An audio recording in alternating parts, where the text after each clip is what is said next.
Pag-ibig ang bibi mo at ang bibi ko. I love you! Love you, pare.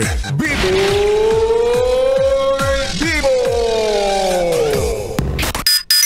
Happy Lunes, mga yes friend!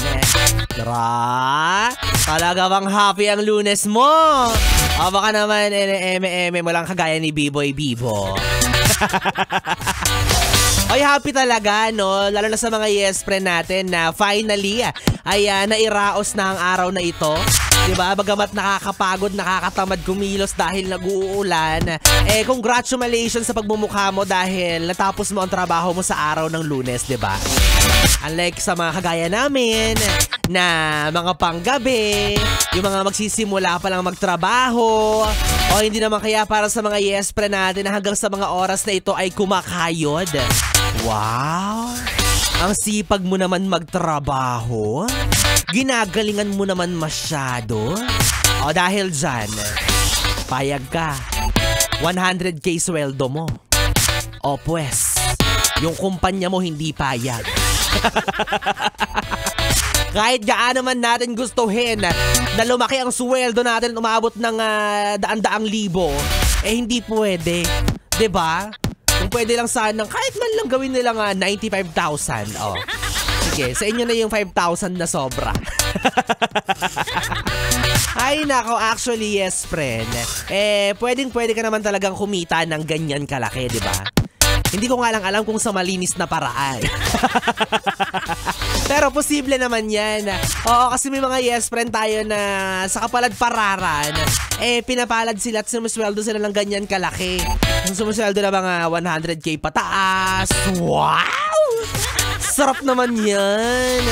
Alam mo sa panahon ngayon na mahirap ang buhay, kahit anong kayod mo, kahit anong galing mo sa trabaho, para bang suntok sa buwan yung bigla ka na lang yayaman.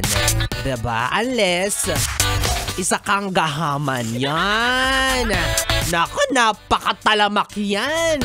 Noon pa man hanggang ngayon, marami na yung mga taong gahaman para lang yumaman. Yung tipong mga apak ng kapwa para lang umaribat umangat sa buhay. Naku, tigil-tigilan niyo yung mga kakaganyan ninyo, ha? Diba? Anin nyo ba yung mga sobrang yaman? Anin nyo ba yung mga libo-libo, mga milyon-milyon, mga bilyon-bilyon na pera ninyo? Lahat naman tayo mamamatay. Diba? Wala namang entrance fee sa langit. Bukod sa pagiging mabait, of course. O yun na nga lang yung entrance fee, hindi mo pa magawa, diba? Wala ka pa nun. Paano na lang? Diba? Yung mga taong hindi naman nila pera pero nilulustay nila. Ay! Alam nyo, nakakahiya kayo. Nakakadiri kayo. Kasokdul-sokdulan yung diba? Yung hindi nyo naman pera tapos ginagastos nyo para lang yumaman kayo. For example, yung buwis ng bayan, yan. Diba ginagamit ninyo para lang sa mga pansariling interest ninyo? Nakakadiri kayo. Ay, sorry, nadulas ako, yes, friend.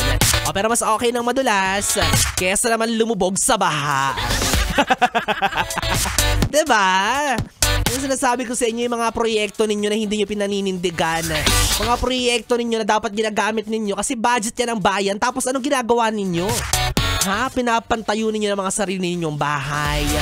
Pan-travel ninyo abroad. O hindi naman kaya pambili ng luho ng mga anak ninyo. Naku, tigil-tigilan nyo na yan.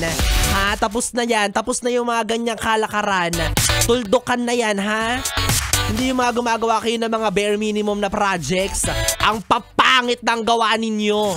Ha? Dahil sa mga pagkupit-kupit ninyo. Imagine, may pera naman tayo. May pera naman yung bansang ito. Tapos ang papangit na mga proyekto ninyo. Tapos yung mga ayos na kalsada, sinisira ninyo. Para lang masabing may ginagawa kayo. Tigil-tigilan nyo na yan. Pikon na pikon na. Grabe talaga. Diba? Akala ko noon masakit, mahirap ang mabiktima ng ghosting. Pero mga yes friend, na-confirm natin, no? Sabay-sabay nating nasaksihan na mas masakit mabiktima ng mga ghost projects. Sa totoo lang, ay nako, delete na lang ako mag-talk. Wow, sa dami ng sinabi ko, delete na lang ako mag-talk. Pero ito lang talaga ang masasabi ko, no? Tandaan po ninyong lahat. isang malaking kahihiyan ang umangat o yumaman kapag hindi galing sa sarili mong pinaghirapan. True? True.